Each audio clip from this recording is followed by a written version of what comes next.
怀英，你还活着。黄金，你看，这黄金真的不少啊！这黄金全都被我找到了。来，帮个忙，这案子咱们破了，破案了！哈哈哈哈！帮个忙啊！来呀！江的是你扔到海里的。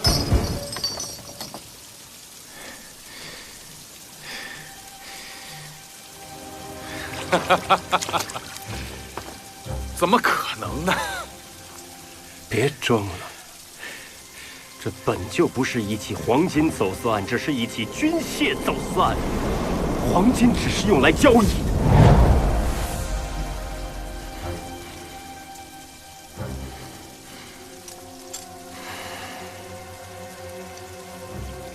你什么时候开始怀疑我的？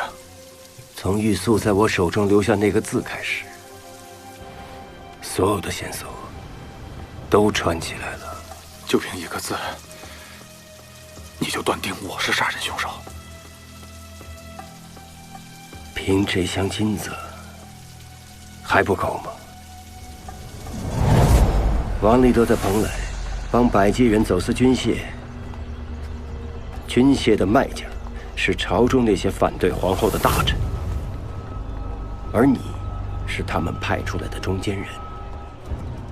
很长一段时间以来，你们的走私渠道通畅，你甚至还教了他一些金城情谱的记谱法，便于走私黄金时联络。不过这一次，王立德遇上麻烦了，黑燕的人找到了他，要他帮助齐劫这批黄金。他知道，黄金换军械牵涉朝中权贵，他得罪不起。可黑燕的人手段残忍。 他同样不敢回绝，他思前想后，决定向你坦白，向你求助。你这是怎么了，玉兄？前2日黑燕的人找到我，说是要接单船上的黄金，并且答应分给立德一份。如若立德不答应的话，恐怕立德必有一死。他想求你借助朝中权贵的势力，将黑燕踢出蓬莱，这样。 他就可以继续黄金的走私。可你听到之后，却生出了另一个可怕的主意。你和王立德约好了一个海上地点，那个地点是你跟他的秘密。所以航路图一式3份，你1份，王立德1份，黑燕1份。只不过在黑燕的那份航路图上是没有那个地点的。 这也就是你打算独吞黄金的地方。王立德按照你们的计划，迷晕了黑燕的船员。王立德途中在小岛停留，是在等待和你约定的时间。可当你上船的时候，他发现你没有带一兵一卒，他便起了疑心。 怎么就来了你一个？你带的人呢？他们都在后面的大船上，随后就到。船舱里面我都已经解决完了。黄金呢？这边。怎么放在这里？越是明显，越是不会引人生疑。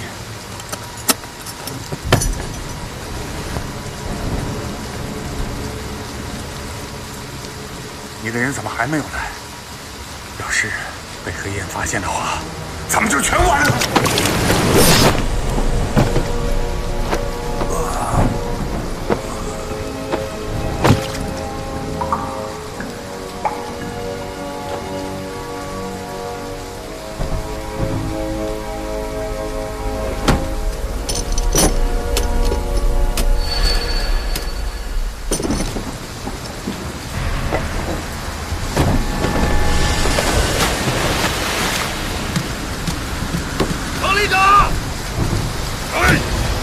王立德坠海是个意外，不过你并不担心。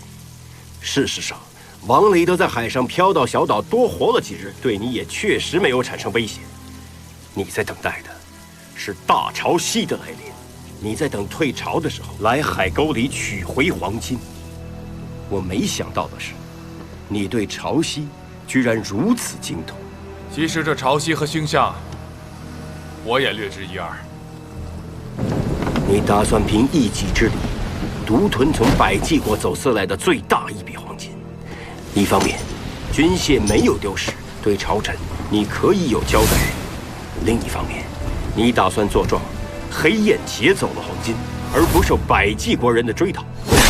做成这么大的一笔买卖，只需要除掉王立德一个人。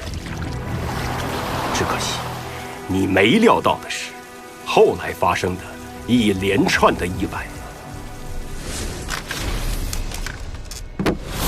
你没料到船上还藏了一个百济国的偷渡客，这个瘦子还说出了黑燕船员。 여기 모신 이상한 모신이 있습니다. 저는 모두 다 있어요. 黑燕没有拿到黄金，又折了10名船员，本就窝火，结果还暴露了行踪，遭到朝廷通缉。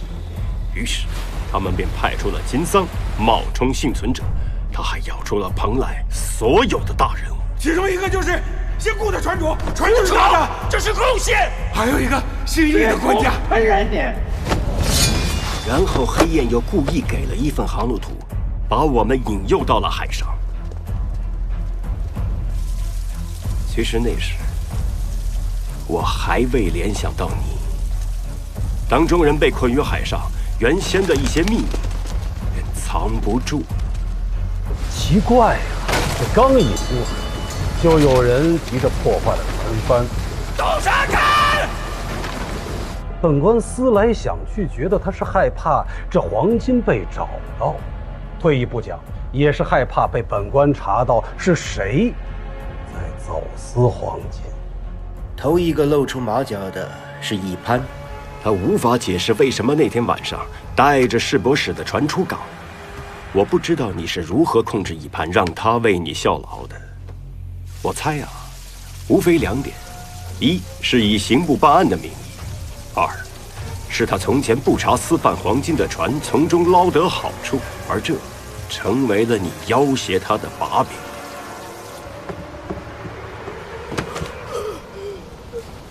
有人想杀，意思是和我灭口。黄金船出事的那一晚，意思是陪一个神秘人出了海。那人是谁？他不肯说，说泄露了秘密。 会掉脑袋！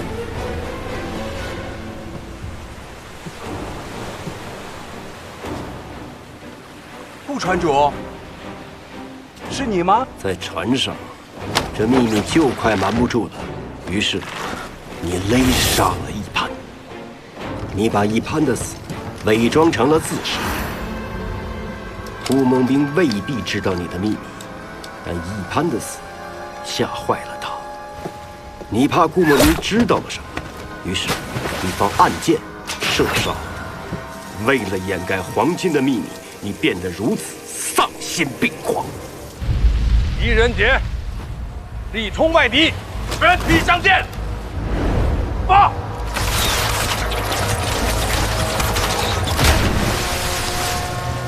我万万没想到，你最后一个想杀的人是我。 为什么？为什么这箱金子让我的朋友变成了一个恶魔？这箱金子可以让我换回我要的东西，你懂吗？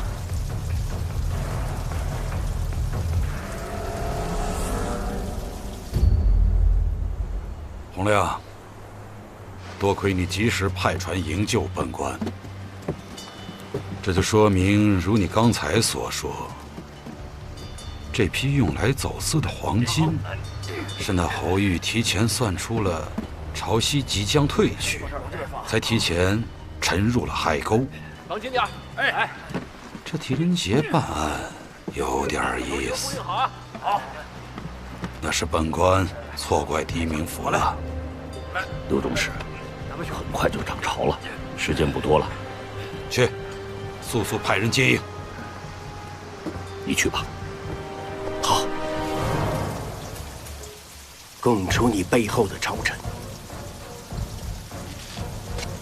跟我回去自首吧。你住嘴！我侯家3代为大唐效力，我祖父从小就教我天文海事，让我成为不世之才。但皇后掌权，我没有指望了。那些不服皇后的老臣，个个都不是什么好人。他们让我去走私黄金，让我和王立德这样的人为伍。王立德是什么？是个屁！而我要做一番大事业。你以为我真瞧得上这些黄金吗？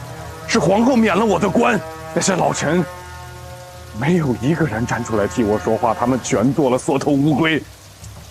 你现在只有投案自首这一条路了。淮阴，我们还有第2条路。这黄金，我一块不留，全都送出去。那些死的人，都是走私黄金的重犯，被我们除掉了。他们死有余辜，他们罪有应得。这黄金案被你敌人揭破了，你可以拿着这些黄金去找皇后交差。淮阴，你记不记得我们在京城诗酒唱和，意气风发，指点江山，你记得吗？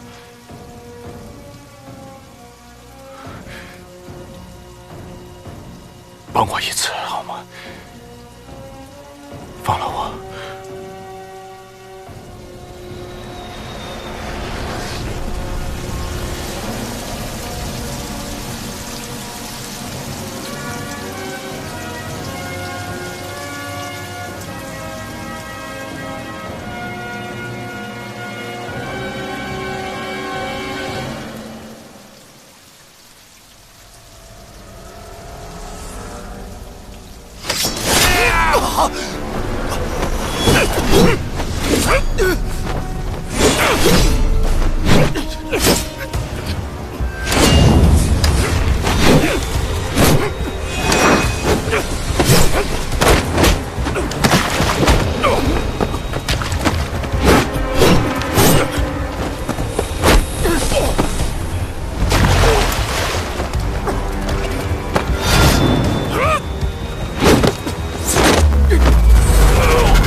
快走啊！宁国，快走啊！宁国，红云！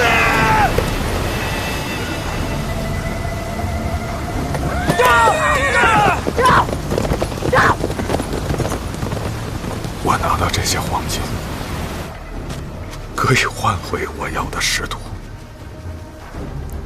到时候，我还是刑部的胡连之妻。怀英，我会成为大唐的栋梁之才。我会成为大唐的栋梁之才。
黄金案破了，皇后，今后不会再有私贩的黄金流入京城了。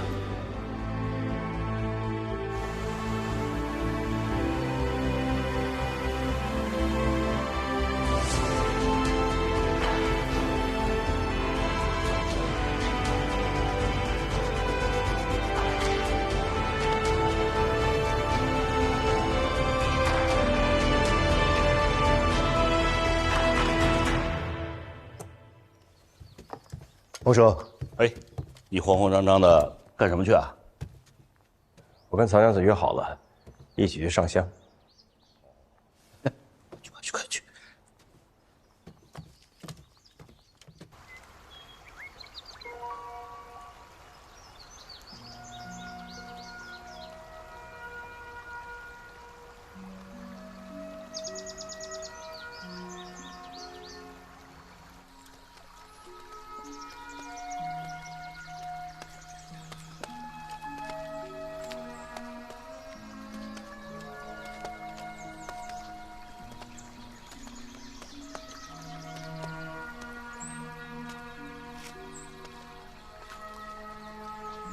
怎么了？冥府可有心事？没有啊。那为何一路无言？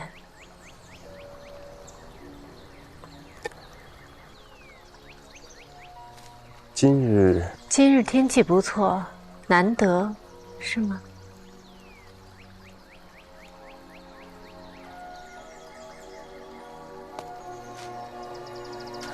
过了这座桥，再走不远就是佛寺了。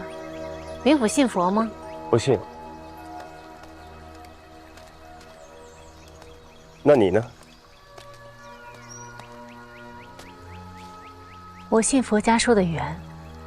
万事皆有因果，一切的苦乐都是外缘。荣辱祸福，皆是前世的孽。现在虽有，缘尽又归无，所以得之不喜，失之不忧。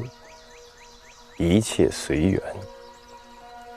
冥府说不信佛，可开口便是佛理。道听途说。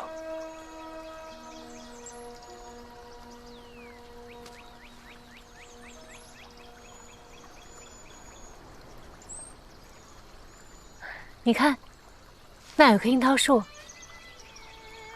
还真是棵樱桃树，生在这崖壁上，也是不易啊。天地入长夜，生死两茫茫。小时候，家父落难，我和家母被流放到偏远干涸之地，饥渴难耐。幸好遇到了一棵樱桃树，我们才得以存活。说来，我和这樱桃树还是很有缘。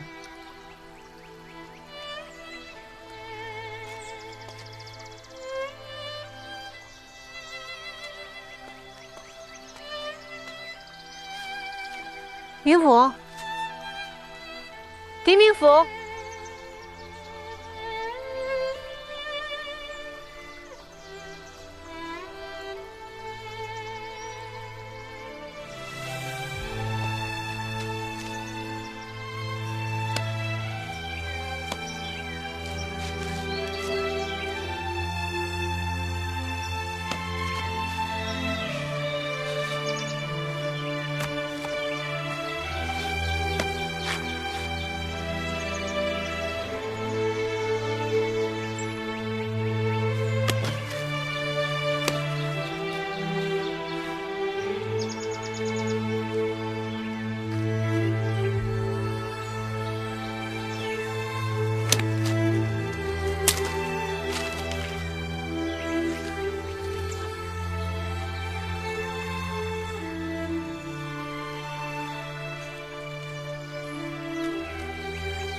那个人，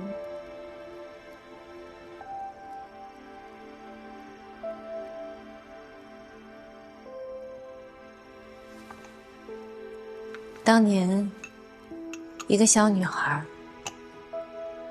家里惨遭横祸，那个人救了你，所以你才来到蓬莱，是为了他。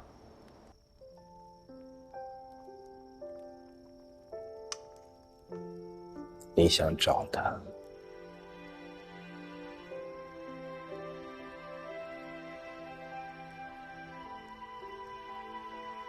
那你今日为何？远方其实一无所有。远方未必一无所有。回应啊，回应！来来来，哎，坐，哎，吃点水果。我去备晚饭啊，留下来吃个晚饭，好吧？不用了，我也该告辞了。哎呀，留下来，吃个饭，好好聊聊。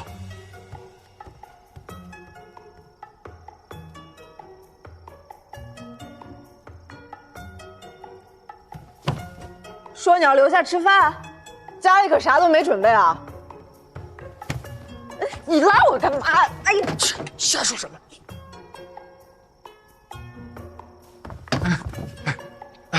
曹娘子，洪叔叔问你吃饭有没有什么忌口？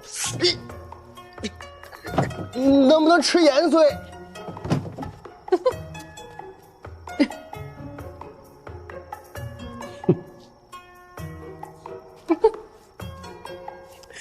他们平时不这样，今日也不知是怎么了。他们只是想知道我们怎么了。那我们怎么了？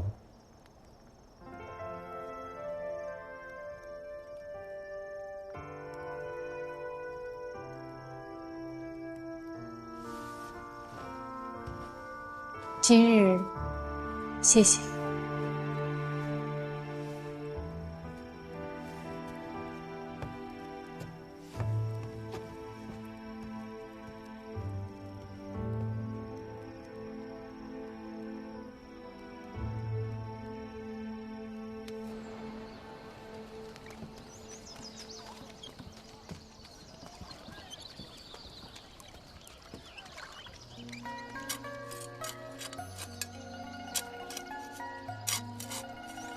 没想到你真中了根宝书。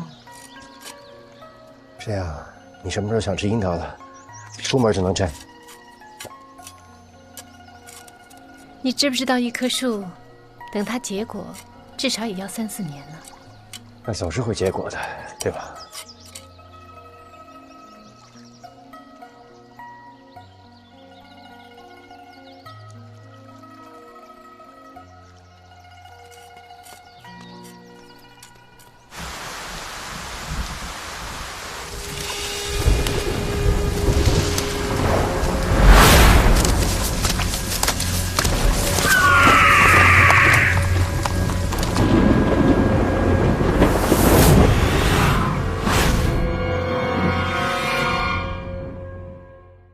当票在这儿，为什么不还呢？今天你必须得还我镯子！干什么呢？大清早瞎嚷嚷！嚷嚷什么？这是衙门，胆子也太大了吧！来的就是衙门，我要报官。中计治私欺人太甚，求官家给个公道。他不还我们东西，就是他。报官就好好报。行了行了，都别吵了。何事先皇？明府，明府，您来的正好，您给我说个理。半年前，我在他们中计治私典当了一个金镯子，说好的当期半年，当票在这儿，白纸黑字。今天是当期的最后一天，我凑够了钱想拿回我这镯子，哎，他们告诉我这镯子不见了。启禀明府，当票是真的，上面的笔记确是我们钟掌柜的亲笔，但是当品确实也是找不到了。现在掌柜的不在店里，具体该怎么赔付处理？实在不好意思，还是得等掌柜的回来再说。他什么时候回来？这不太好说，掌柜的私事，我们确实也不太清楚。私事？哼！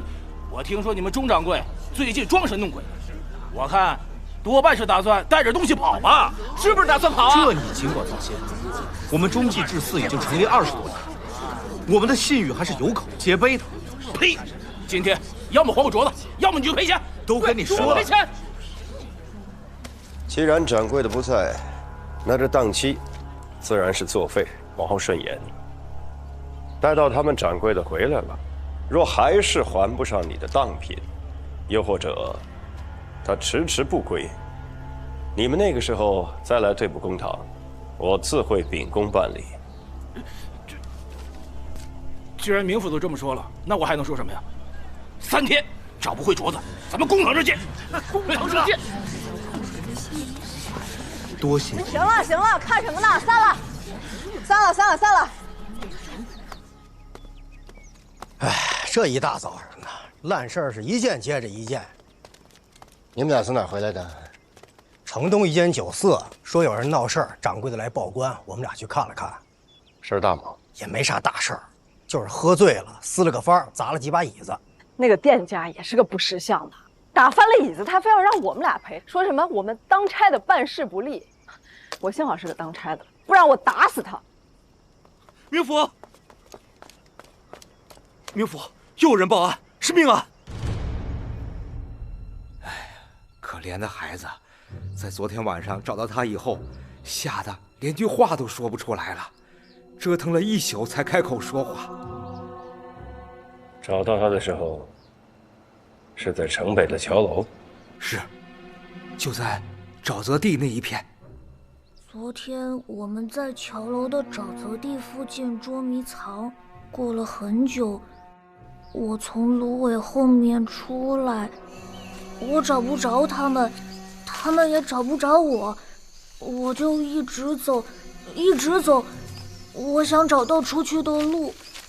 走着，走到了沼泽附近，然后我就看到好像有人躺着，我看见了一个僵尸。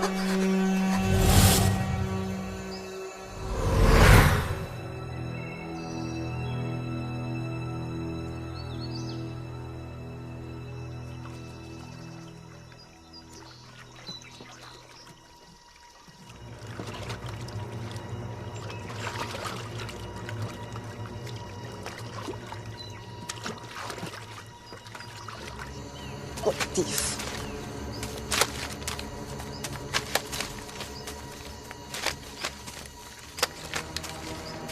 明府，这有一滩血迹。哎，这儿也有，一定是在这儿遇刺，然后就开始爬。往哪儿爬？啊？桥楼。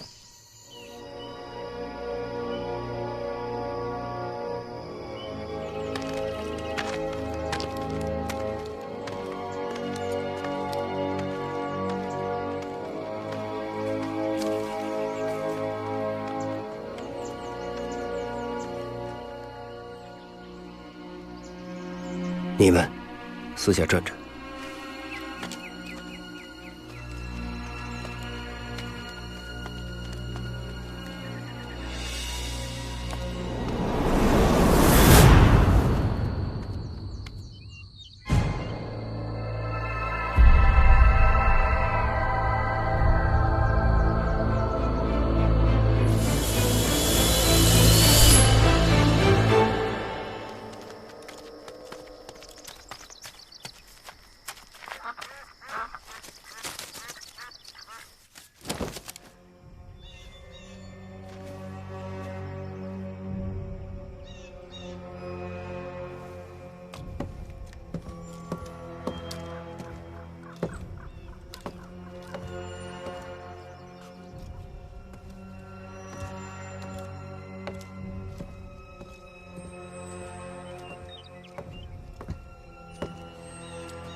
人，我是蓬莱县令狄仁杰。娘子，我并无恶意，我只是过来例行询问。昨日晚间，你在何处？你在做什么？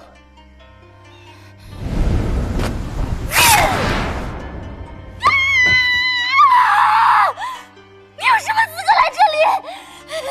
你走开！娘子。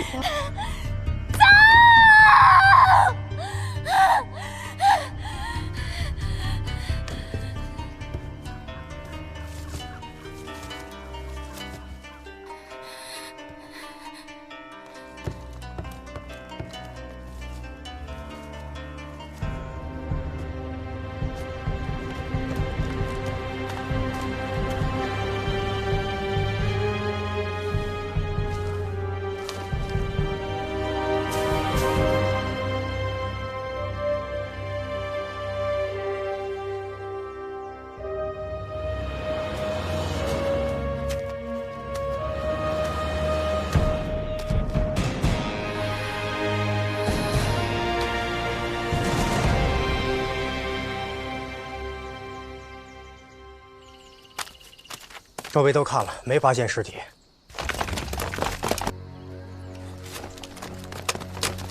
你们是何人？我是蓬莱县令狄仁杰。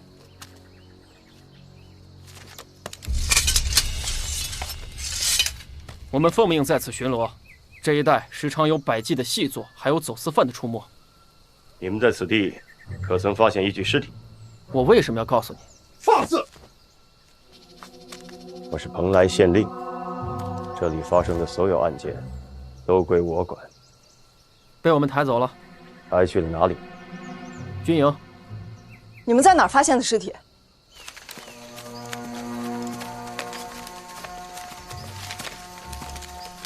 就在这儿。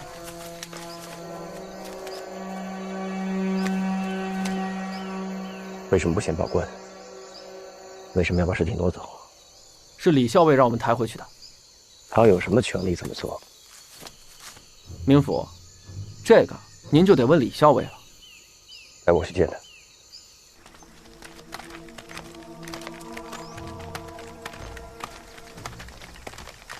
明府，刚刚在桥楼内有何发现？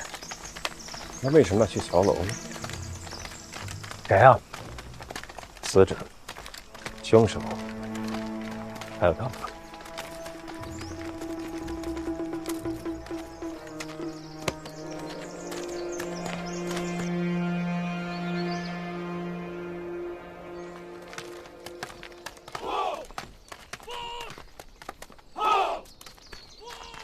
军营重地，闲杂人等严禁入内。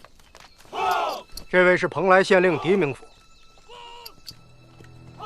需登记入部。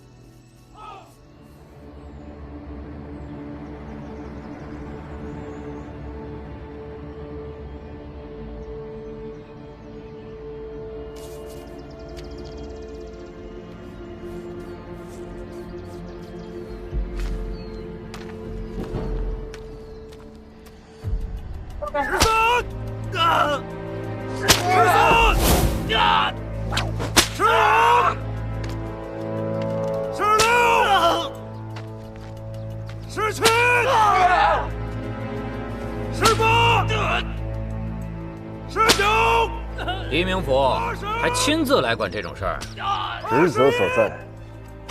奉劝你，一个人别来这种凶险之地。我的人被你的人拦在了门外。军营这地方确实不欢迎太多外人。那桥楼上的女人呢？据我所知，军营管辖之地，百姓是禁止入内的。她叫婴儿，你见过她了？婴儿就是个疯子。他没惹过什么麻烦，所以我让他留在那儿。我想知道，你为何擅自挪走尸体？我更想知道的是，军营为何插手此事？桥楼附近均属军营管辖。我是蓬莱县令，蓬莱境内大小案件，皆属我职责所在。若是牵涉命案，你应及时向我报告。等我处理好尸体，自然会托人给你捎气儿。你把尸体处理了？这样的天气，留一具尸体在这儿，我可不想我的兵都因为瘟疫而丧命。这会儿估计已经烧完了。尸体在哪儿？带我去看。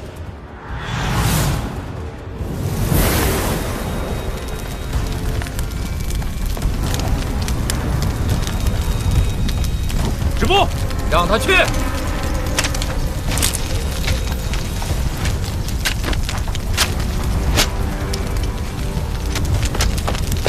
黎明府，小心点儿，别烧着自己。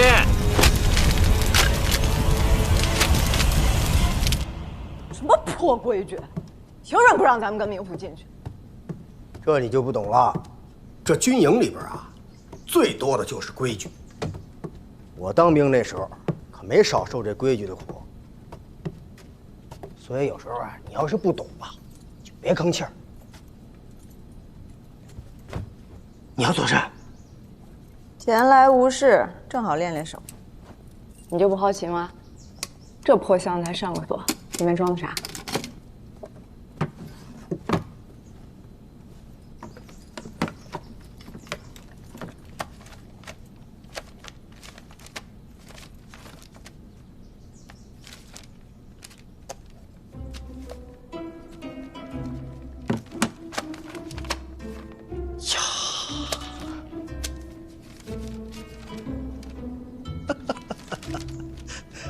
这帮娃娃兵憋得够呛啊，怪不得要上锁。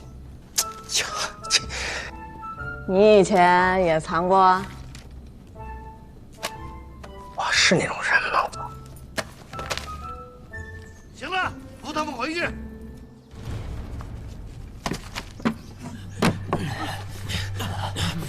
你轻点儿，慢点，慢点。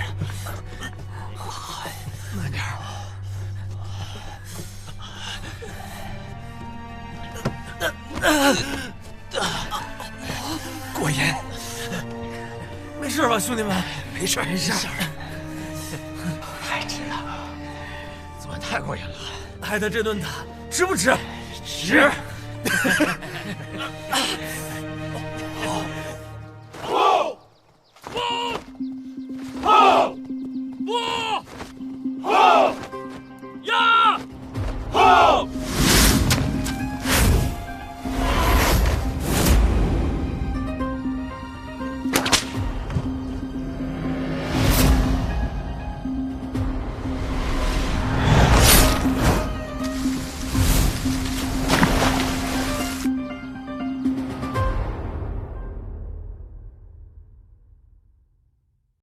狄明府，既然你如此执着于这具尸体，那你就拿走好了。不过我可得提醒你，最近瘟疫横行，这尸体又出现的不明不白，小心着了道。这具尸体究竟是何时发现的？今天早上。既然你有心要烧了它，那又为何要等到现在呢？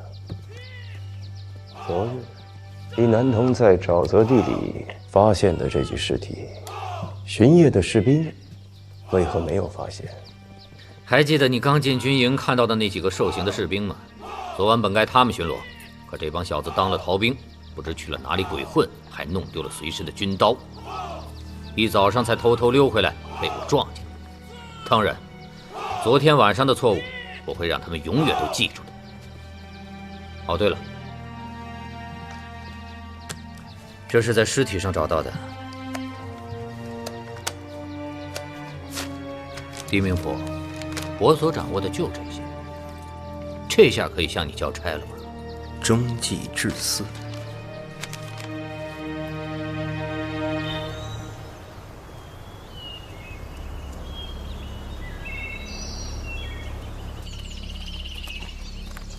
要我说啊，这军营怪得很，还有那帮八营的小兵，满脑子淫邪之念。昨天晚上肯定是寻花问柳去了，逃了巡逻，被抓了现行。寻花问柳，我跟乔太亲眼看见的，他们的箱子里藏着春宫图，被抽完鞭子还嬉皮笑脸的，说什么昨天晚上太值了。那是因为你没在军营待过。一帮14、15岁的精壮小伙，想女人不太正常。哎，明府，你手里这张中计至4的当票，这个中计至4怎么这么耳熟啊？半年前我在他们中计至4典当了一个金镯子，当票在这儿，白纸黑字。我想起来了，今天早上咱们在县衙门口碰见那帮人，就是中计至4的。呀，那就简单了嘛。去至4问问不就行了？让他们帮着查查这死者是谁。这不是一张当票啊，这是一张当票的票根。票根通常都保管在至4掌柜的身上。所以，他是中计至4的掌柜。哦，今天早上那帮人说他们的掌柜不见了。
明府，发什么呆呢？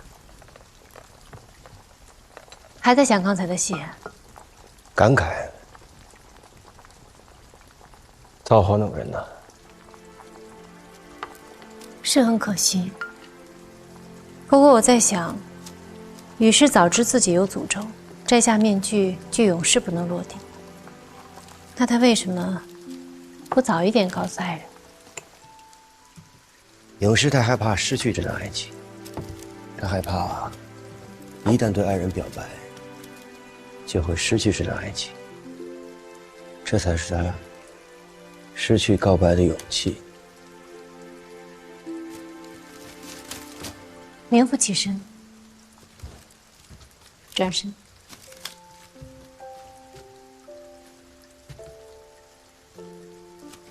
情之为物，最重要的不就是勇气吗？拍手。如果他早一点把事实真相告诉爱人，那么结果也会不一样吧？至少不会受永世盘旋之苦。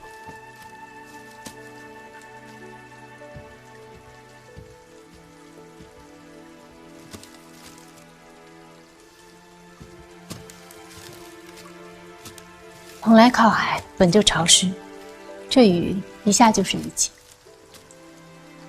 一件合身的蓑衣是必备之物。领口小了些，我再修一修。曹娘子，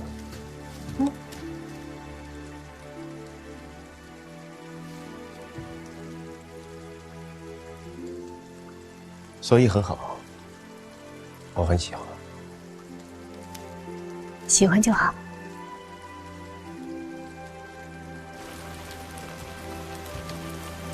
就送到这儿吧。待我把琐事处理完了，再来找你。你看，他似乎长大了。等他开花结果，还得有几年。说快也快。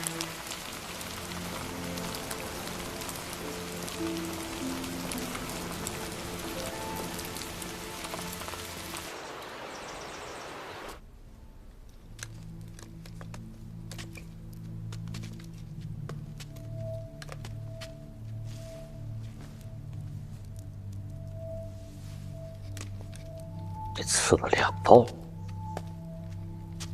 凶手是2个人，还是同一个人刺了2刀？从刀上的形状、深度来看，2次拿刀的握法、力度迥然不同，不像是同一个人干的。致命的一刀在背后，应该是被人从身后偷袭了。尸体为什么会被烧成这样？我到的时候，那个校尉正差人在焚烧他，尸体是我抢回来的。哦，还有，我看那个军营里缺衣少食的，派人查一查军营的采买公文，看看有没有什么遗漏。书吏这2天去州府递交文书了，等他一回来，我立刻让他核验。明府，李掌柜来了。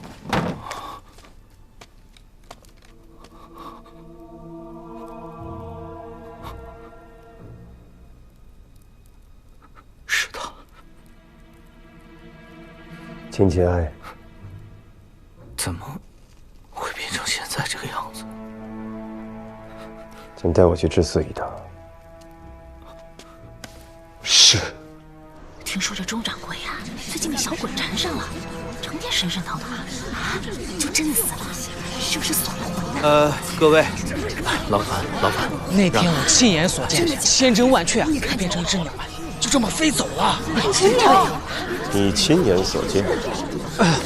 明府，告诉我，你都看见了什么？是，明府，那天晚上雨下得很大，周围的店铺都打烊了。我坐在茶馆门口，等掌柜回来再收摊。这时候，钟掌柜走出了智寺，穿了一身正常的衣服，朝北边方向去了。忽然刮了一阵风，把茶铺外面的伞都刮倒。等我再看向他时，他的着装像是变了一身，鸟人，对，鸟人，变成鸟人就在这雨中，哎，就这么飞走了。民府，我看到的就是这些，你要是不信啊，上前问一圈就知道了。冥府，谢了。啊，冥府请。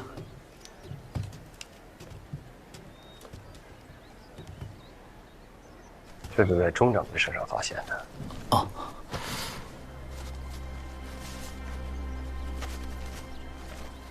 哼，又是这种死当。冥府，请看，这上面人、财物均无记载。这就是钟坊说的当，赔本生意。钟掌柜这么没有生意头脑，中计至私，能够做到如此规模。不，钟掌柜非常有生意头脑，而且他很有干劲儿。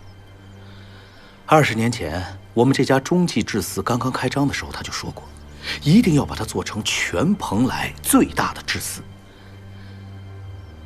可惜了，差了那么一点点。他后来变了。这半年来，钟掌柜常常魂不守舍，白天待在店里的时间也短了，对生意上的事情疏于照顾了，甚至不知所踪。每天入夜的时候，他就出去了，第二天白天又出现了。啊，家主，哎呦，您可回来了。您回去休息吧。尤其是前天晚上，他入夜出去之后，竟然一夜未归。那个时候我就有不祥的预感。他这样消失，可有规律可言？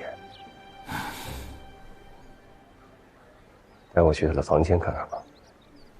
冥府请。这就是我们家主的房间，啊，这个稍微有点乱，事发仓促。没有官府的允许，我实在是不敢让底下的小厮去打扫。我们钟掌柜这个人吧，比较孤僻啊。冥府，我给您开窗透透气。林掌柜，我自己看。啊，冥府请随意，请随意。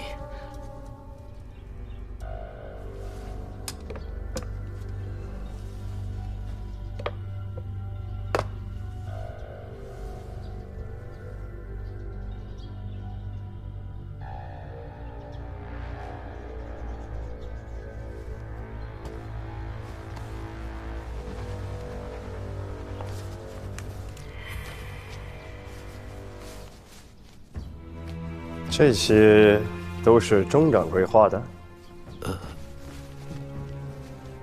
是我见过的，是他画的。啊，冥府随意。钟掌柜就是半年前在城里看了百戏团的皮影，回来之后啊，就茶饭不思，整天画这些东西。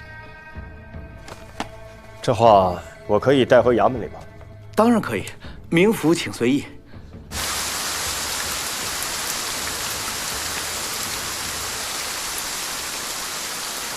最后一事。哦，冥府请说。钟掌柜可曾对你提起过婴儿？不曾。散会。冥府慢走。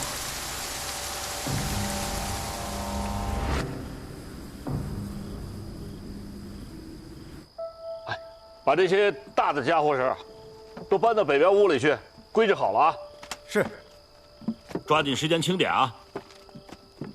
我回来了。冥府，你回来了。这个红叔列出来的清单，你看看有没有什么东西漏了。啊，其余的一些家当已经做了准备，送去典当了。这么着急啊？调令说即刻要赴任，那不得早做准备啊？行啊。说你安排吧。哎，怀英啊，你是不是还没跟曹娘子说咱们要走的事儿？啊，你这是要拖到什么时候？我知道了，你是怕你跟他说了咱们要走，他不跟咱去是吧？不要说他，不要说他。哎，明伯回来了。哎呀，红叔啊，你说咱真要走吧，我这心里咋还有点舍不得？有什么好舍不得的？蓬莱这地方，我算是待够了。哎，尤其是这鬼天气啊，冬天除了下雨就是下雨，我连太阳长什么样我都快忘了。等咱到了大漠南方，不是风吹就是日晒，有你受的。那也比黏黏糊糊的强，一天天的我晾个衣服都晾不干。既然这南方已经成定局了，我们现在还在蓬莱，就把眼前的事情做好啊，别总是心浮气躁的。我尤其说的是你，快把这清点好了。尤其说的是你，干你的活吧。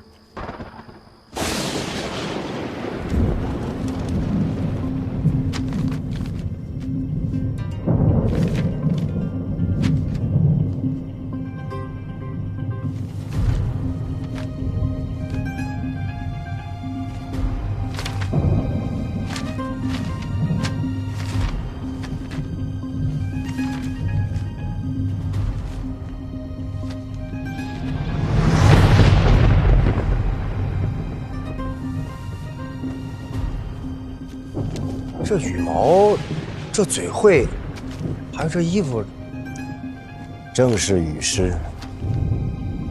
那就是说啊，这个黄莺儿住在桥楼里，而钟掌柜的尸体又是在桥楼发现的，这一切不可能只是巧合吧？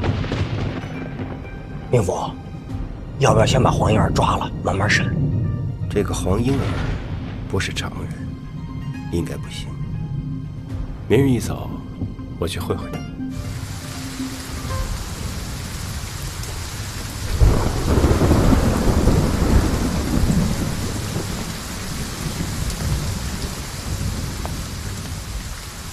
请问明府在吗？到明府何事？曹娘子让我将这件改好的蓑衣转交给明府。明府说他不需要，拿回去吧。这。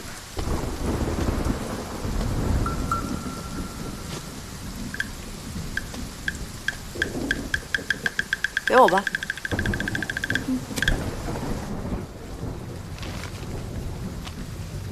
马蓉呢？不知道啊。自从知道咱们要离开了蓬莱，他的心早就飞了。这会儿我不知道在哪儿野了。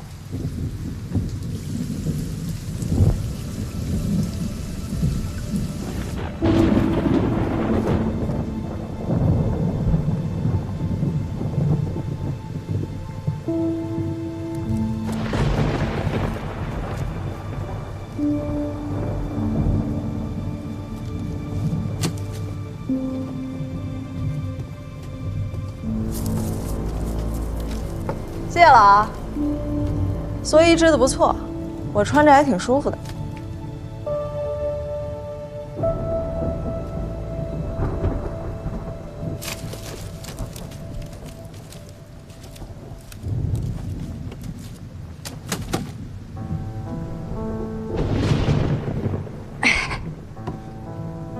你送他这个，不就是想提醒他，让他多来看看你吗？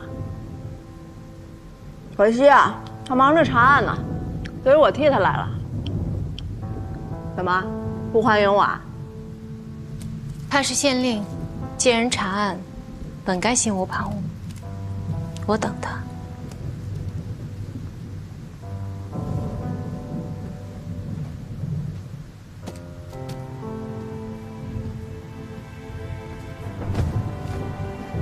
怪不得他喜欢你。我要是个男的，说不定我也会喜欢上你。不过我今天来，是好心奉劝你一句，别等了。冥府不再需要蓑衣了，因为很快，我们就会去一个从来不下雨的地方。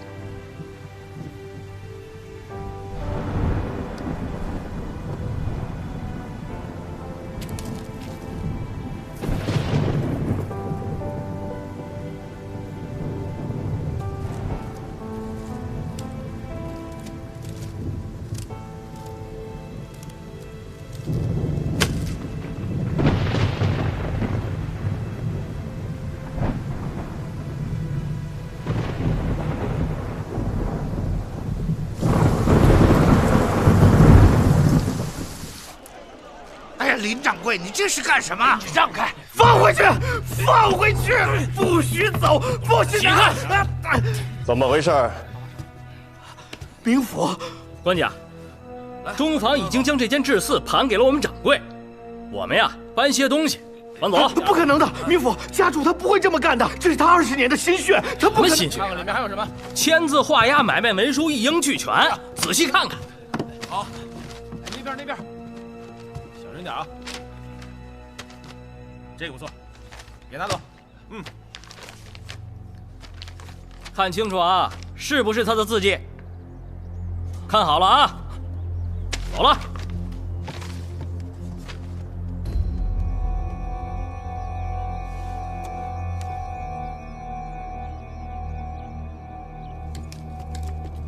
民府请。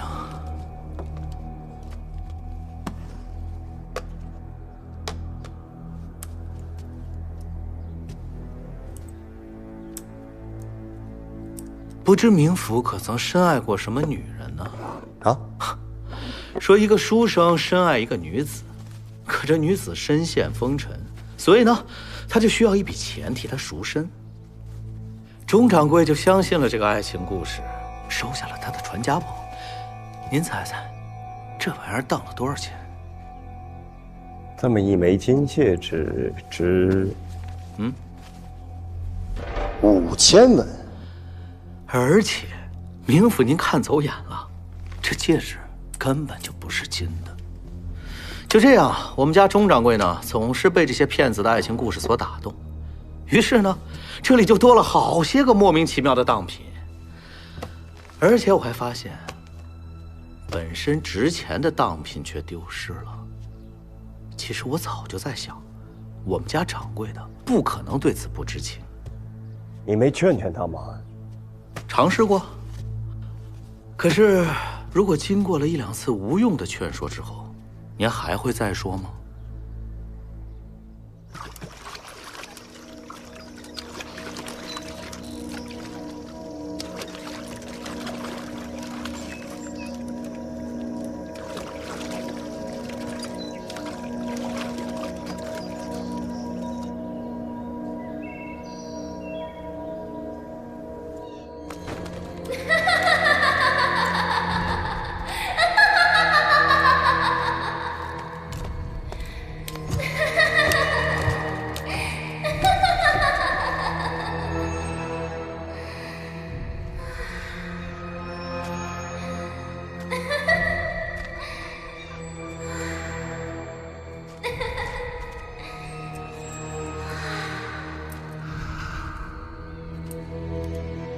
而且我还发现，本身值钱的当品却丢失了。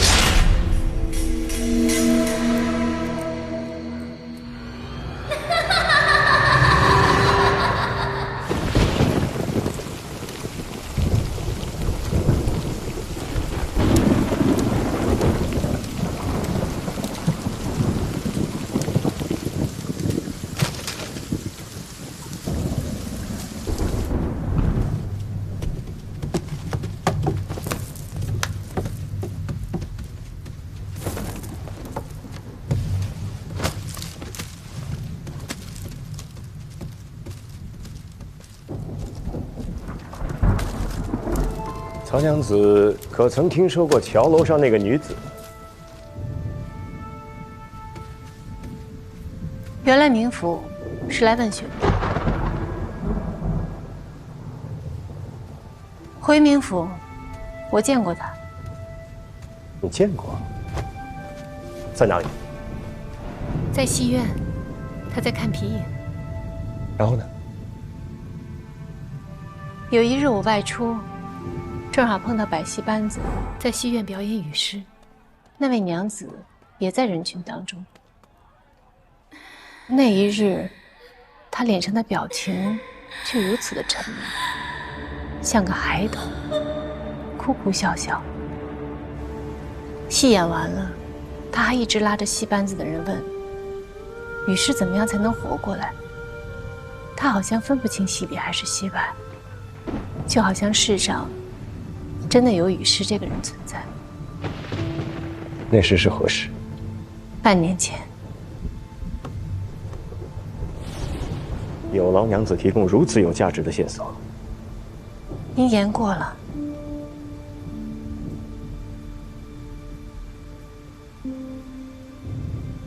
冥府可还有事儿？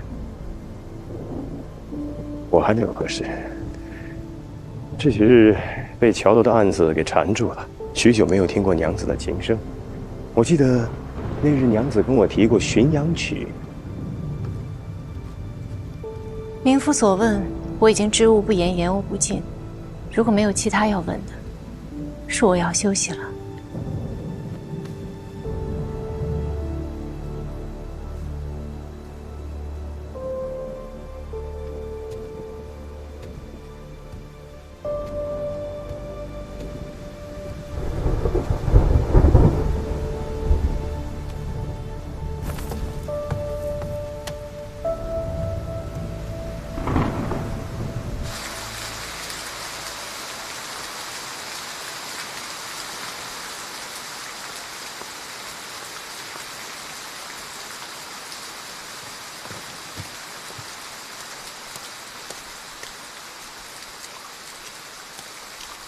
深更半夜你跑哪去了？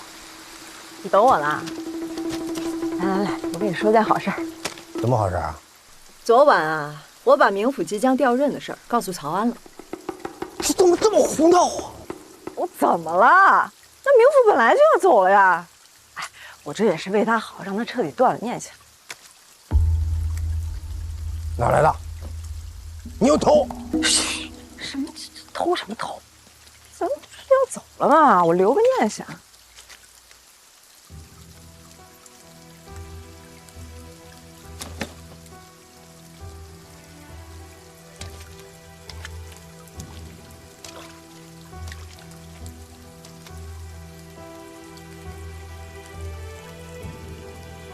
狼行千里之肉，狗行千里之屎，都改不了吃屎。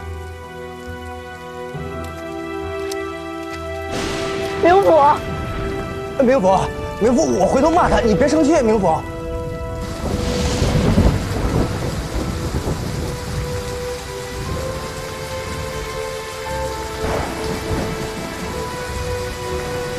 你进来躲雨人，你不知道啊？你傻呀！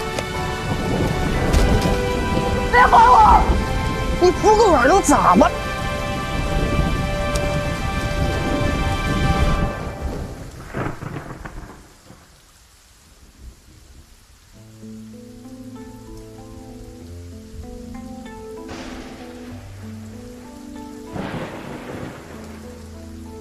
你看，他似乎长大了。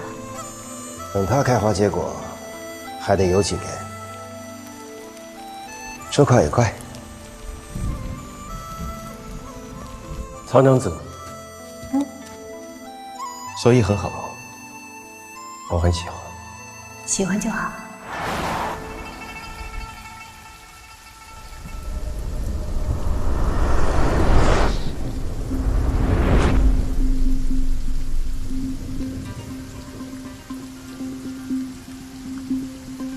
钟掌柜就是半年前在城里看了百戏团的皮影，回来之后啊，就茶饭不思。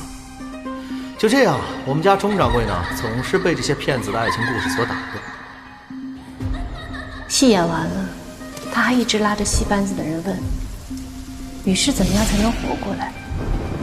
他好像分不清西边还是西外，就好像世上真的有雨师这个人存在。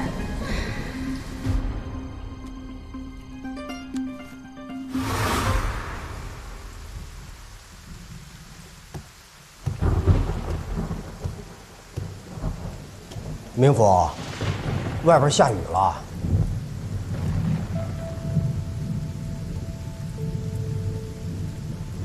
冥府，外边雨下的挺大的。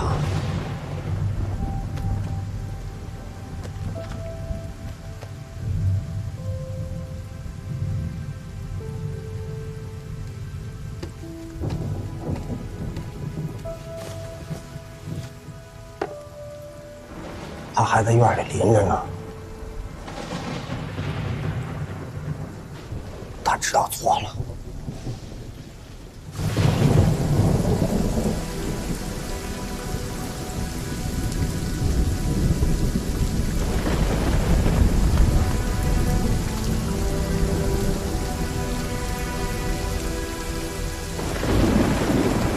进来吧。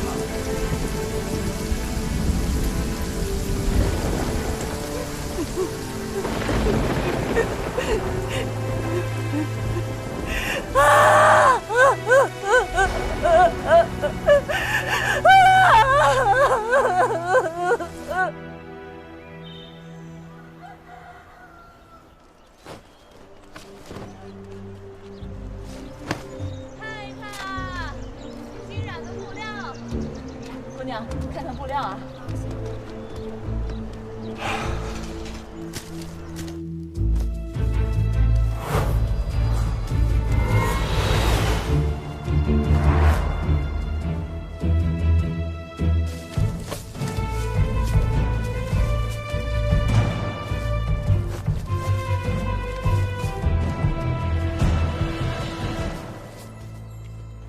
有点意思了啊。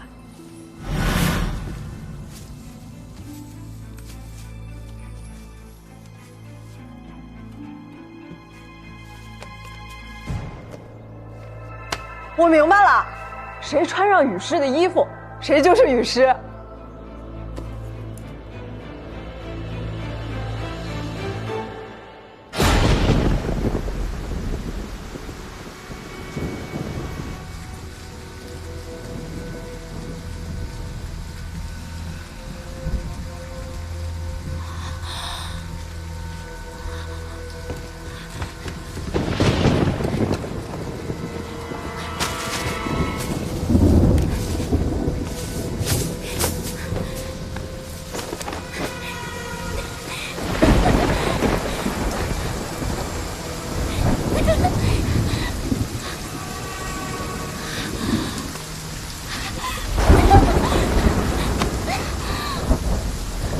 你怎么这么多天都不来啊？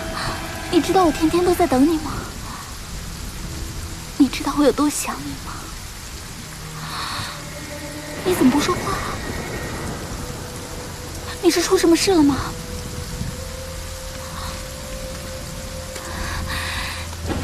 你为什么不说话？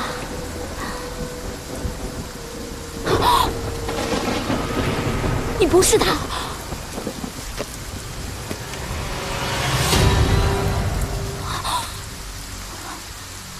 这世上根本就没有雨师。你是谁？他姓钟，叫钟法。他喜欢你，所以才扮成雨师的样子来接近你。告诉我，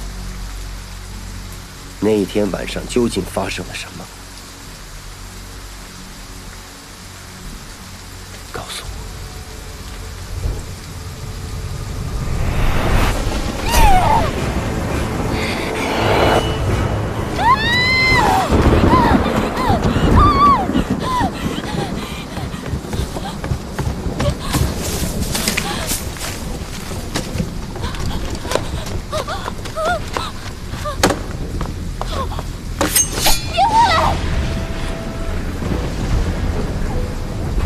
马导放心，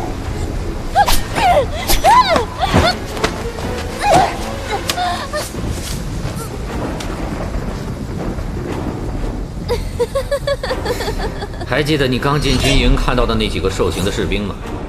第8营，昨晚本该他们巡逻，可这帮小子当了逃兵，不知去了哪里鬼混，还弄丢了随身的军刀。昨天晚上肯定是寻花问柳去了，逃了巡逻，被抓了现行。他们的箱子里藏着春宫图，被抽完鞭子还嬉皮笑脸的，说什么昨天晚上太值了。住手！你们要干什么？是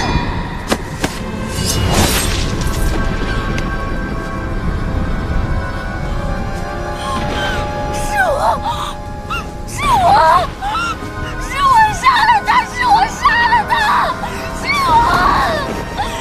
我杀了他。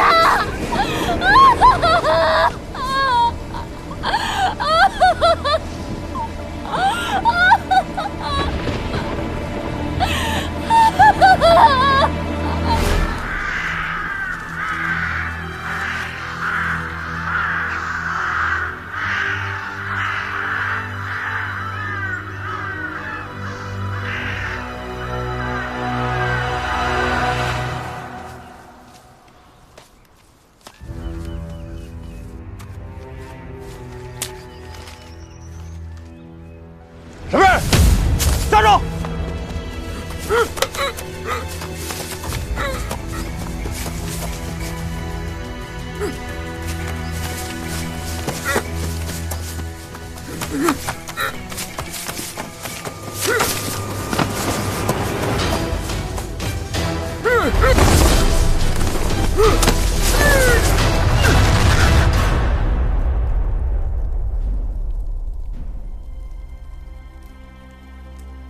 人是不是你杀的？和桥楼上那个女人有没有关系？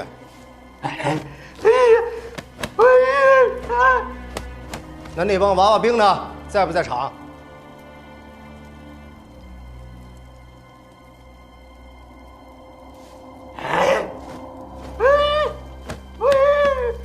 怎么杀的人？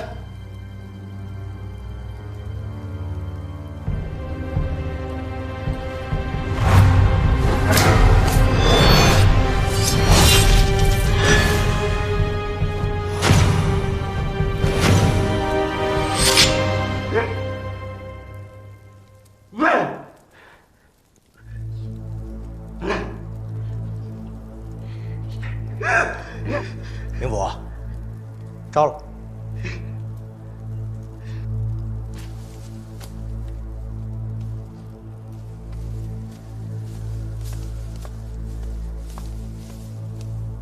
明府，明府，明府，他都已经招了，咱就可以结案了。他招了吗？他什么也没招。呀，这不明摆着就是他杀的吗？他的致命伤在后背，胸口那一刀，不管是力度还是角度，跟后背那一刀都截然不同。可是他刚才刺出的每一刀，力度都是一样的。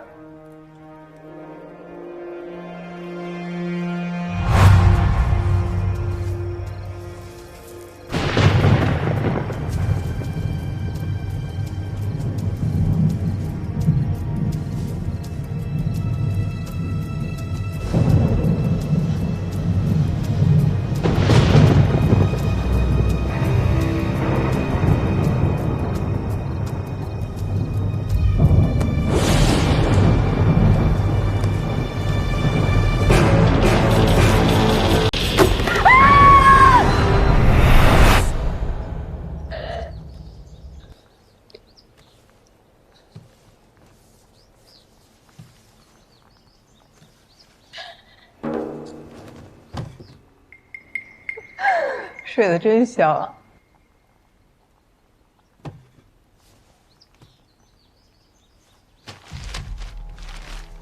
把这个打给你那个新朋友，问问他，这几日坊间有没有这几个娃娃兵的消息。好说，交给我了。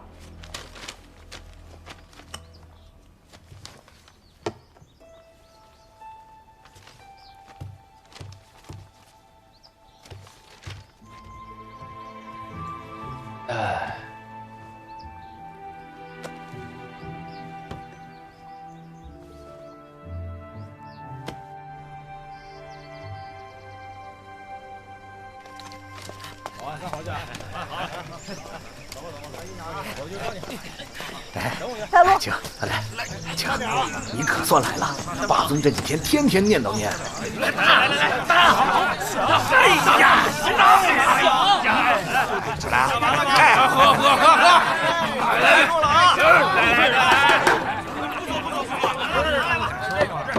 阿兄，哎，你来了，还记得阿兄我呢？你说呢？来人，打碗。慢着，正式相求。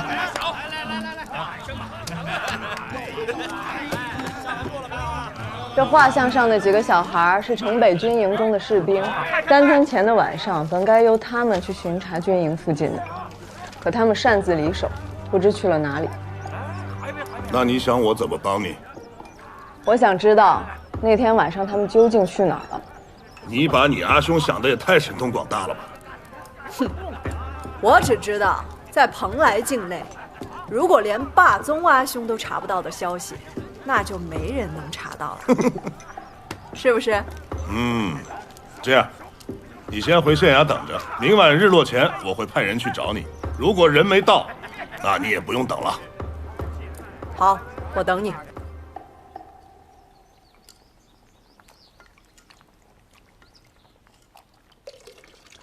怀英啊，书吏今天一早回来了。你上次让我查军营的采买公文，我已经查过了，大多数的采买申文都得到了批准。自从咱们来了以后，军营的物资补给的相当充足。可那分明是一个破败不堪的军营，如果不是亲眼所见，我都不敢相信，他偏偏就在我们蓬莱境内。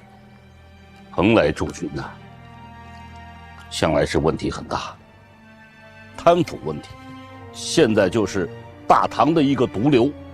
我看，单凭这些申买批文，你就可以去兴师问罪了。再等一等，我还要再确定一件事情。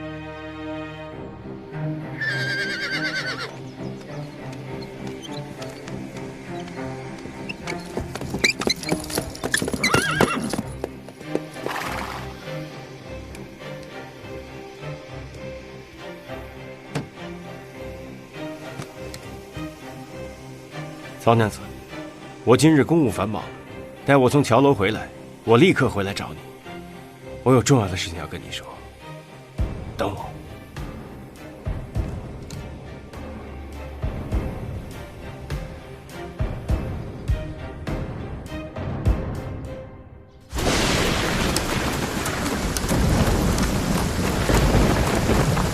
你们在这等我。宁儿。宁儿，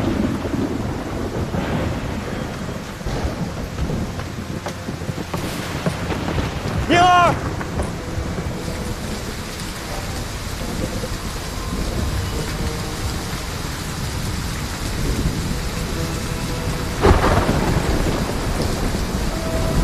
宁儿，走开！与时俱进。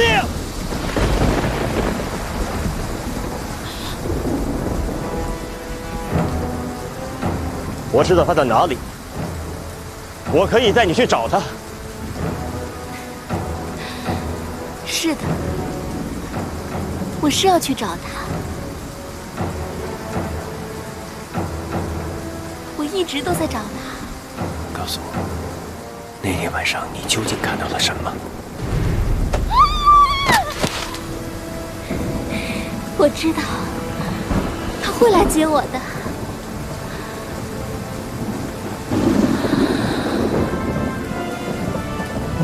于是，他不会死的，他一定会活过来。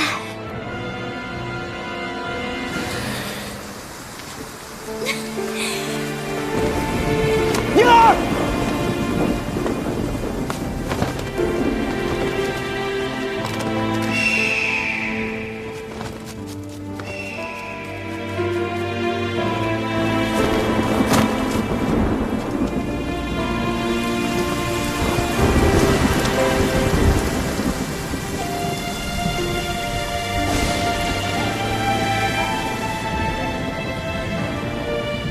他的致命伤在后背，胸口那一刀，不管是力度还是角度，和后背那一刀都截然不同。钟坊从来没有让婴儿见过他的真实面目。那一晚，钟坊的尸体出现在桥楼，没戴面具，婴儿第一次看见钟坊的脸，他发现一直以来相依相守的雨师，原来也只是个凡人。他愤怒了，于是，在钟坊的身上补了一刀。其实这把刀是真正的凶手留下来的。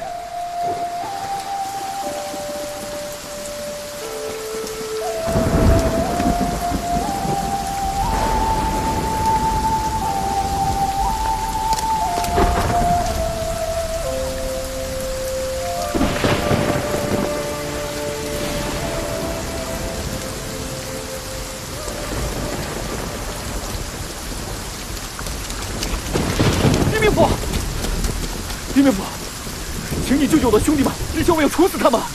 速派你的兄弟去到县衙找洪刺史，来处理婴儿的尸体。快去！是。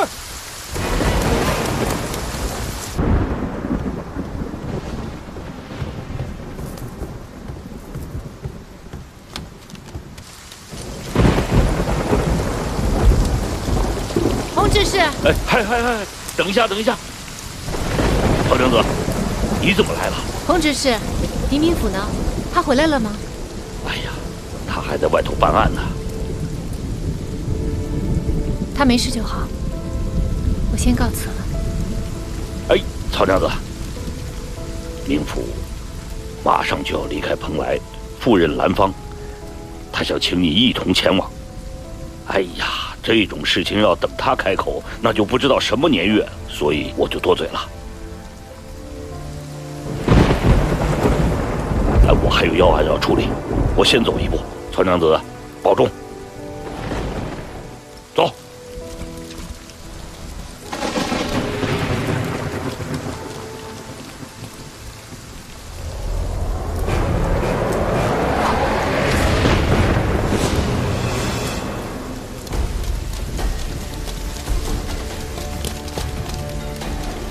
你为什么要这么做？他们擅自逃港，偷跑出营，这是他们应该受到的惩罚。我今天来，就是要问个清楚。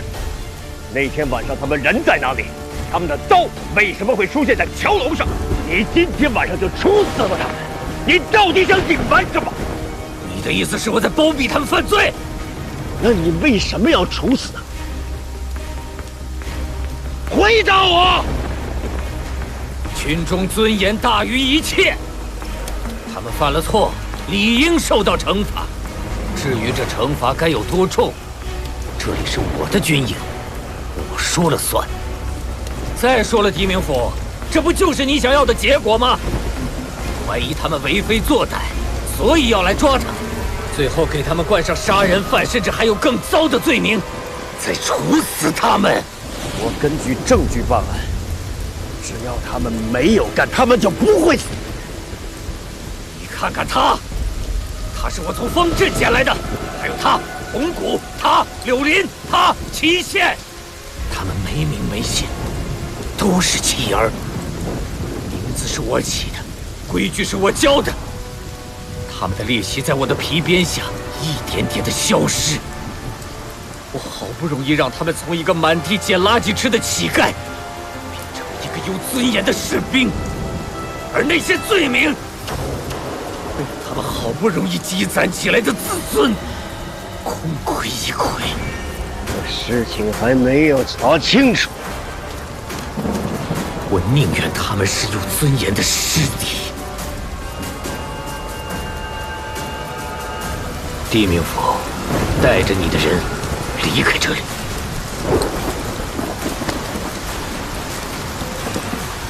这里是我的军营，我说了算。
小事一桩，你先莫急，我这就找人去把琴弦续上。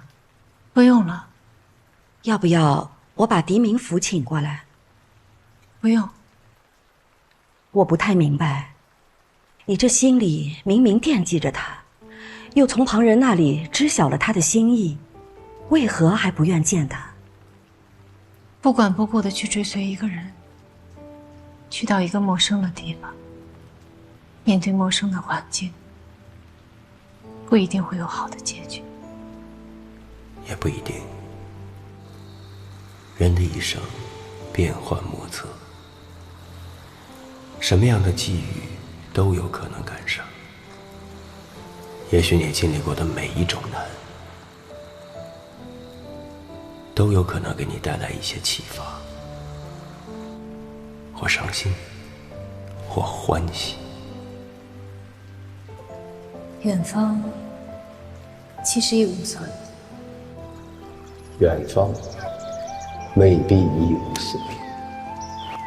明府马上就要离开蓬莱，赴任兰芳，他想请你一同前往。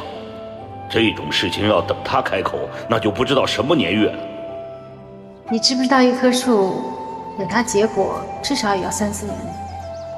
但总是会结果的，对吧？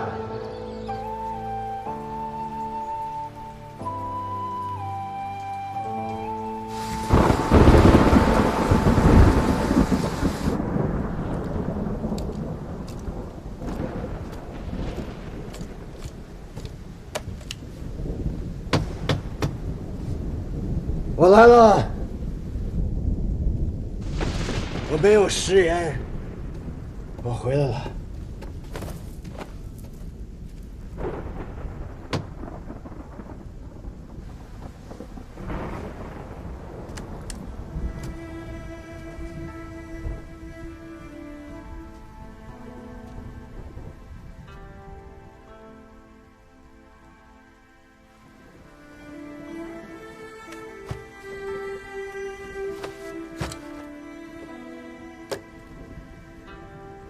小时候我捉到过一只醋汁，端午的时候，就在我家后院草丛那边。那个小家伙啊，一直叫，就好像他有用不完的劲儿。可好听了，那叫声好像永远都不会停。可是7月刚过，他就死了。我嚎啕大哭，再往后的每一年，我都会再抓到一只醋汁。可他们就像是约好了一样，只要夏天一过，他们就都死了。后来我忘了，从那一年开始，我就再也没有哭过。再往后，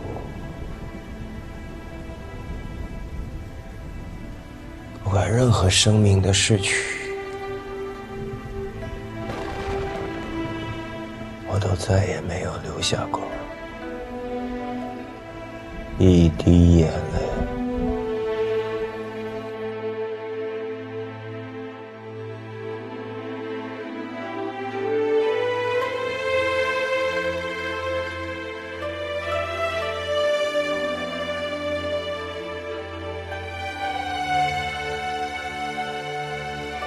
我救不了任何人，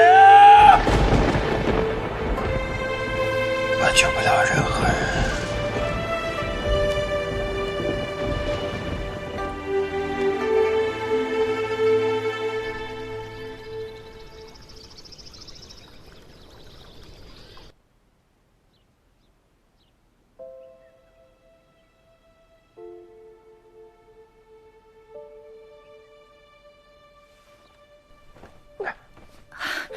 禀府，您醒了。曹娘子为您煮好了茶，还备好了井水。他出去了，吩咐我照顾好明府。哦，他还让我转告您，您吃好了茶便回去吧，他要晚些才会回来的。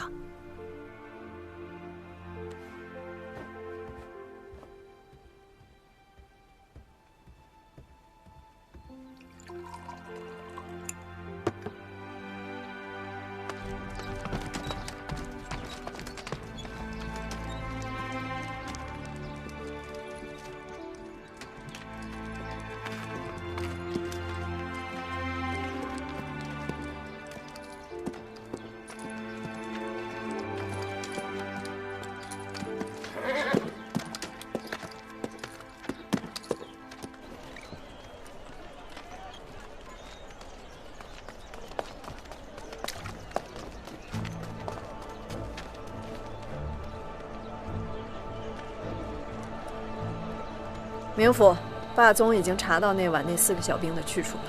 怎么是这家店啊？那天我们说有人闹事儿的酒肆，就是这家。哟，这还认得我们吗？两位爷，上次的事情啊，多半是误会啊。霸宗已经跟我说了，这个让我好好招待诸位，有什么问题尽管问啊。各位请吧。请。请您慢点啊。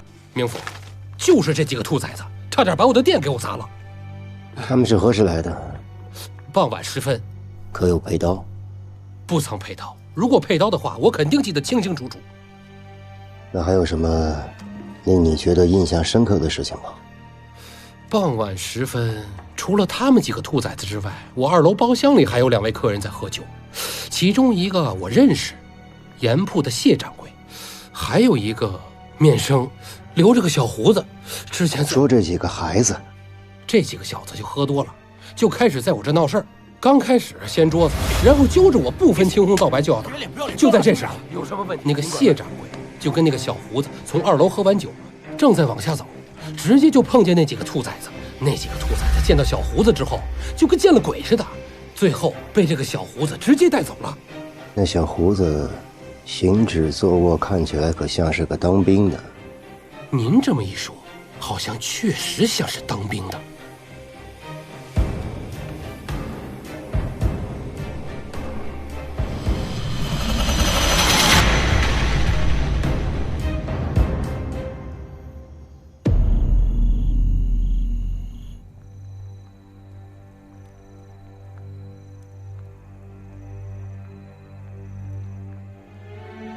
原来那娃娃兵是出来偷着喝酒，让李小北给撞见了。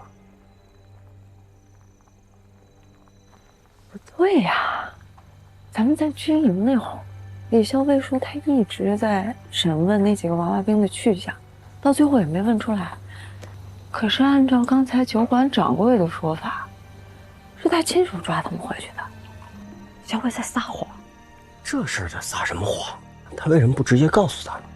因为那天晚上他要见的人，跟他要谈的事情，都不能让人知道。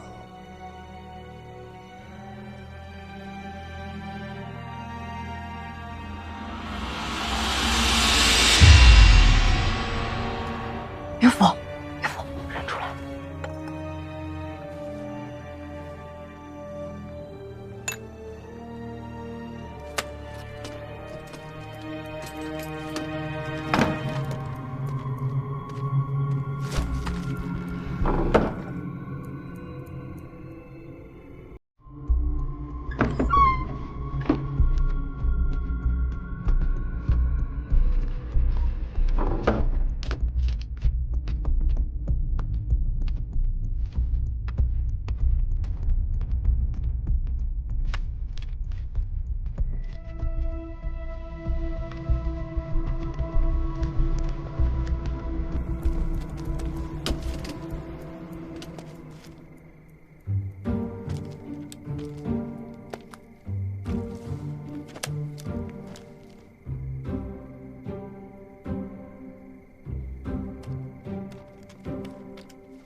怪不得军营那么破败，原来东西都藏这儿了。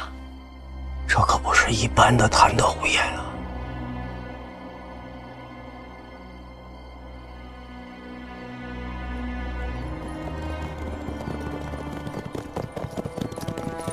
来者止步！蓬莱县令狄仁杰前往军营有要事宣布，速以放行。放行。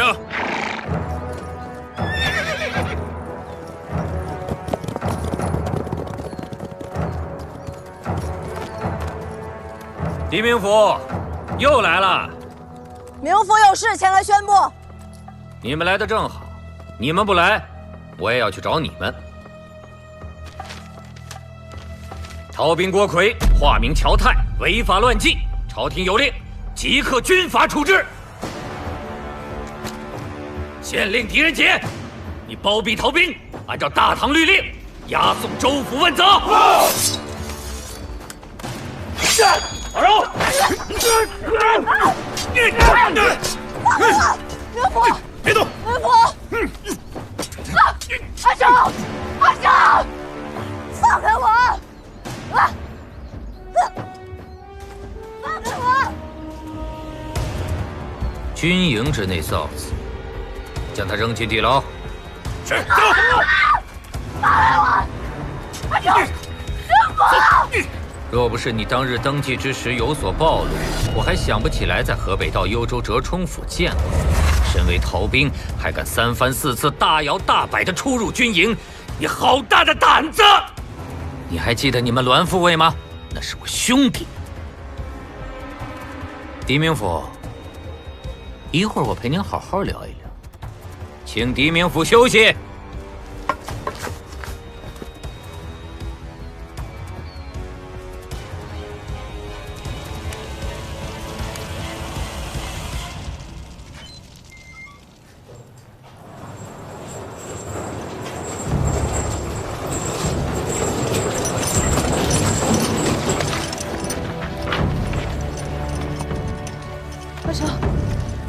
阿兄，阿兄，阿兄，阿兄，阿兄，阿兄，阿兄，他是不是死了？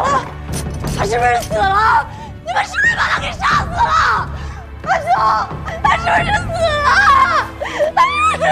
阿兄，你是不是死了？阿兄，阿兄。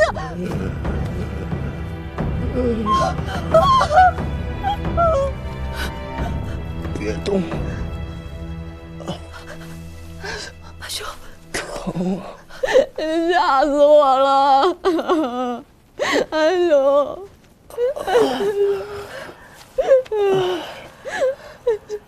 我连累了明府。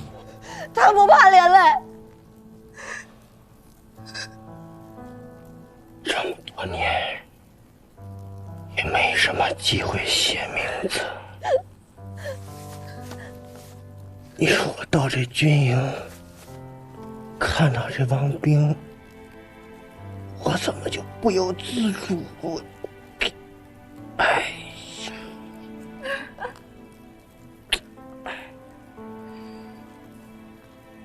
我本事？你有什么本事？你要是真有本事，你还能被打成这样？你别吭气儿，让我说。你要把这话转告给明府，你自己转去跟他说。来不及了。要说我是逃兵，倒也不算亏。我本名叫郭奎，是河北道幽州折冲府孟将军属下的一名师长。那时候大唐与外藩战事正酣，所有人都知道，只要上了战场就是送死，早晚而已。一日操练之后，我听见有一个女人的笑声，这笑声忽然让我在这等死的日子里多了些许盼头。呀，他冲我笑了。她是我们父卫的小夫人。她说她喜欢我，让我带她走。我就当了逃兵了。后来呢？离开军营第3天，他就受不了了。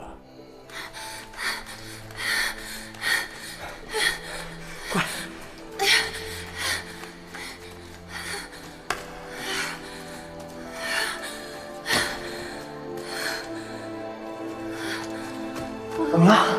我不行了，这都3天了，这种担惊受怕的日子，我实在受不了了。我不忍心看他吃苦，就又把他送回去了。你这还不亏啊？人，我还是得着了吗？你去死吧！疼，帮我转告冥府，遇见他是我这辈子最幸运的事。杀了他！杀了他！追死！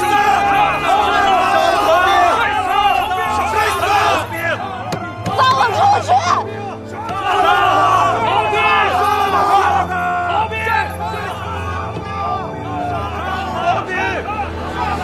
招他！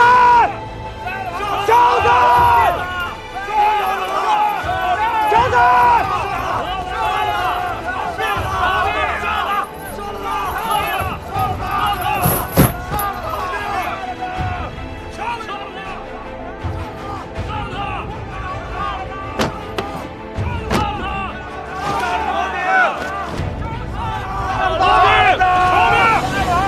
虽然还有什么遗言？看见了吗？这就是逃兵的下场。临阵脱逃，其罪当诛。那就让我们送他上路吧。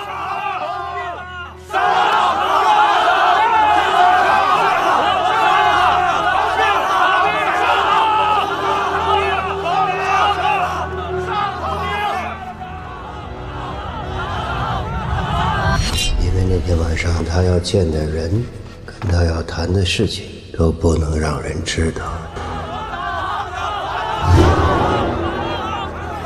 加301毫升够令，羊肉600斤，加302毫升够令，猪年300斤，做盔甲盾牌铸造之用，加303毫升够令，分做1000条。你们看我干什么？他在说谎，跟以前派来的官吏一样，都是蛀虫。他只想救他的手下。来人，去杀了他！等一下，让他说完。造反！可这些物资呢？此刻，他们就躺在城中血迹严复的仓库里。这样的蛀虫不除掉，我大唐士兵的尊严何在？一派胡言！这都是这帮混混的谎言！快去杀了他！快去杀了他！收起来！给我杀了他！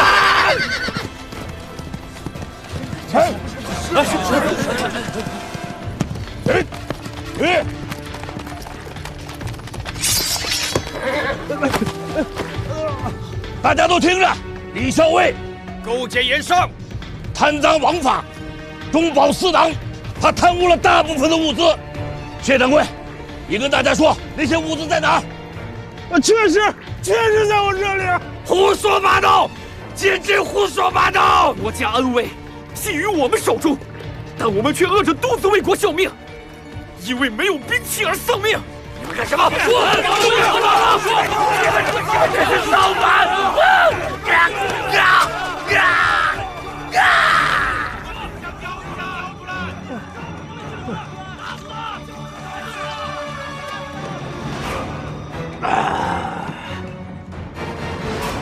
兄，你醒醒，你别吓我。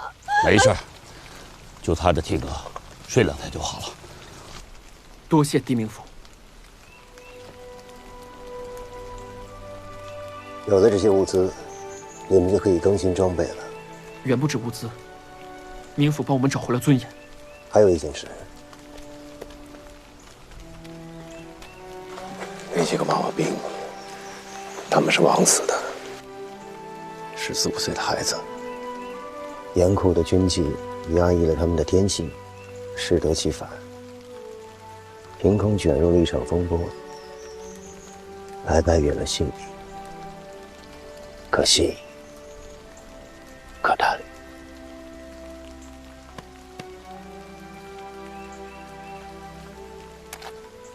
走了。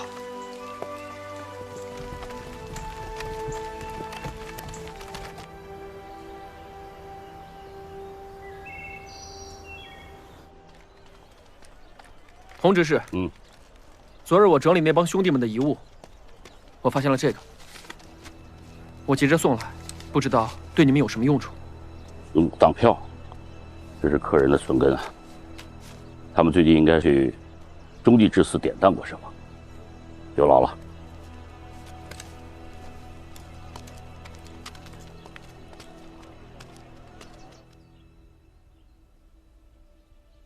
冥府，有件事我一直欺瞒着你。我认识你的时候，你就叫乔太，你是我的随护。从前的事情不提了。冥府，洪执事有事找您。不提了。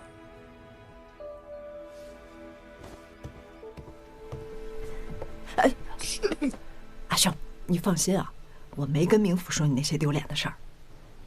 我跟他说的是啊，你当年冲锋陷阵，英勇杀敌，结果呢，你遇到了奸人，被奸人所害。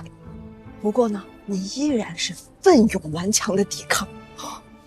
冥府信了吗？马荣，哎，幸亏我去的及时，不然还真来不及了。可不是嘛，当时我那心都提到嗓子眼了，幸好冥府替我们拖延了时间。那么多的文书，你怎么背出来的？那么多的文书，我怎么背得出来呀？那你这是？那我就编呗。啊？说到断案，现在营儿和第8营的嫌疑都已经排除了，这个案子恐怕得回到原点，重新开始探究。或许第8营的那帮娃娃兵给了我一个新的方向。以后我再也不相信你了，你嘴里一句实话没有。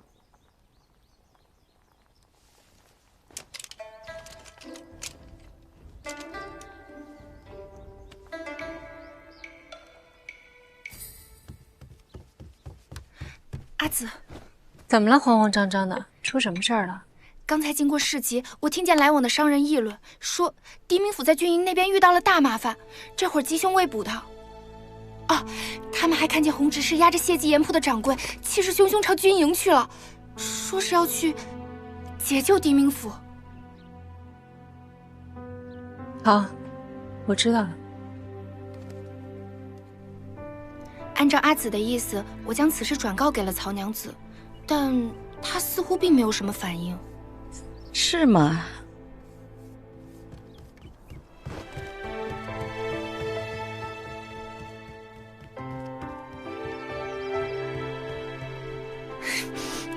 她刚才可不是这样的。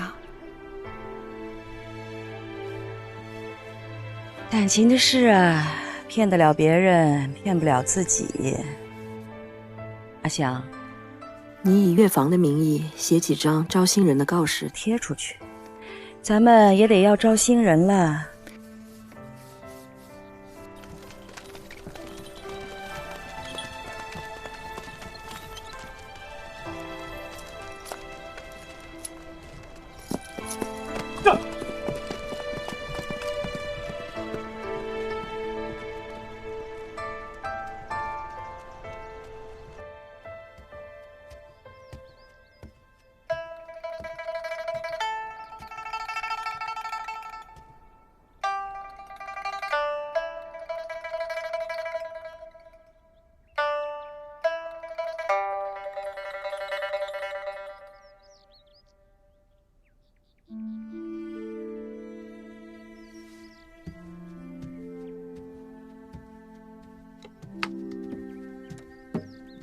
怎么样？我这手上的功夫没有生疏的太厉害吧？完全没有，我都记不清楚上一次听你弹琴是什么时候的事了。你快要走了，我这明月坊痛失头牌，短期内肯定找不到更好的，我还不得自己操练起来。我有说我要走吗？哟，那你给我写个保证书，保证你不走。这，你瞧瞧，口是心非。喜欢一个人呐，是藏不住的。至于你的那些顾虑，都称不上是顾虑。你又明白了？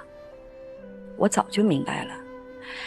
留不住的莫牵挂，靠别人是靠不住，我呀还得靠我自己。练琴去吧。